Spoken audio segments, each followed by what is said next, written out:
દિલની સુંદરતા।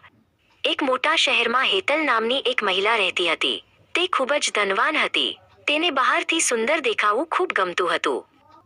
તે જ શહેરની એક નાની શેરીમાં કોમલ નામની બીજી મહિલા રહેતી હતી। તેની પાસે ઓછા પૈસા હતા, પણ તેનું હૃદય ખૂબ દયાળુ હતું।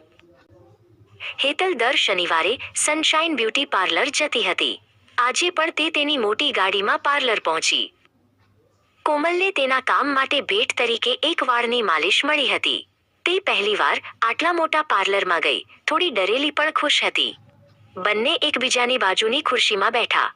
હેતલે કોમલ તરફ જોયું અને મોં ફેરવી લીધું। કોમલે હસવાનો પ્રયત્ન કર્યો, પણ હેતલે તેની સામે ન જોયું। અચાનક એક નાનું પક્ષી અંદર ઉડી આવ્યું। તે ગભરાઈ ગયું હતું અને આમ તેમ ઉડતું હતું। હેતલ ગભરાઈને "ઓહ, ગંદકી" કહીને દૂર ખસી ગઈ। પણ કોમલને પક્ષી પર દયા આવી। તેણે ધીમેથી પોતાનો હાથ લંબાવ્યો અને મીઠો અવાજ કર્યો, "ચિંતા ન કર, નાના મિત્ર." કોમલે પક્ષીને બારી સુધી લઈ જઈને ઉડાડી દીધું। જ્યારે હેતલે કોમલ તરફ જોયું, ત્યારે તેને લાગ્યું કે કોમલનો ચહેરો અંદરની દયાના કારણે ખૂબ સુંદર લાગતો હતો। હેતલ કોમલ પાસે ગઈ। "માફ કરજે, હું ખૂબ જ ઉતાવળમાં હતી. તારું હૃદય બહુ સુંદર છે," હેતલે શાંતિથી કહ્યું। હેતલને સમજાયું કે સાચી સુંદરતા તો હૃદયમાં હોય છે, મોંઘા કપડાં કે મેકઅપમાં નહીં। તે દિવસથી બંને સારી મિત્રો બની ગઈ। મિત્રતા ફ્રૂટ શોપ।